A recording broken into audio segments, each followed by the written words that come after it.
খসড়া ভোটার তালিকা প্রকাশের পর এবার বাড়ি বাড়ি গিয়ে ভোটার হালনাগাদ কার্যক্রম শুরু করতে যাচ্ছে নির্বাচন কমিশন। আগামী ২০শে জানুয়ারি ভোটার তালিকা হালনাগাদের কার্যক্রম শুরু হবে।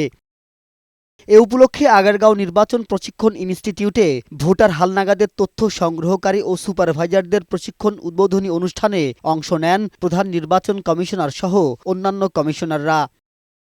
এ সময় ভোটার তালিকা হালনাগাদে স্বচ্ছতার উপর জোর দিয়ে কমিশনাররা বলেন, আগের নির্বাচনগুলো যেভাবে কলুষিত হয়েছে তা পুনরুদ্ধারে যা যা করা দরকার তার সবটুকুই করবে কমিশন। সবাই ভোট দিতে চায়, ভালো ভোট দেখতে চায়। এটাকে আমাদের অ্যাডভান্টেজে কাজে লাগাতে হবে যাতে ভোটকে কেউ নষ্ট করতে না পারে। গতানুগতিকভাবে করলে হবে না।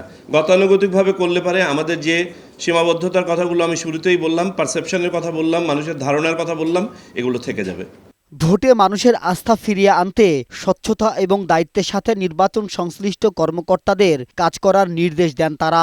আমাদের মধ্যে যদি কারো ওইরকম দুরভিসন্ধিমূলক কোনো একটা কিছু করার থাকে, 4 জন কমিশনারকে আমি মনে করি 4টা ছাঁকনি, এখানে কোনো না কোনো ছাঁকনিতে সেটা আটকা পড়বে। তো যিনি এই দুরভিসন্ধিমূলক কিছু করার চিন্তা করবেন সেটা উনি নিজ দায়িত্ব করবেন, আমাদের সহায়তা থাকবে না, সাপোর্ট থাকবে না। গতানুগতিক পদ্ধতিতে কাজ করার সুযোগ নেই উল্লেখ করে সিইসি নির্বাচন সংশ্লিষ্টদের পেশাদারিত্বের সাথে কাজ করার নির্দেশ দেন। বলেন, অবাধ, সুষ্ঠু, নিরপেক্ষ ও গ্রহণযোগ্য নির্বাচন অনুষ্ঠানে প্রস্তুত কমিশন।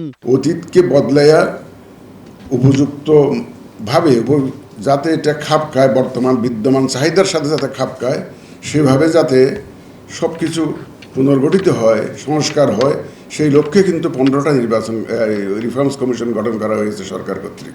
জাতির প্রতি প্রতিশ্রুতি হচ্ছে একটা free, fair and credible election জাতিকে উপহার দেওয়া, যেটা একদিন জাতি বঞ্চিত হয়েছে। 40টি ব্যাচে প্রায় 1000 জন প্রশিক্ষককে ভোটার হালনাগাদের জন্য এই প্রশিক্ষণ দেয়া হবে। মাহবুব আজমি, বৈশাখী সংবাদ, ঢাকা।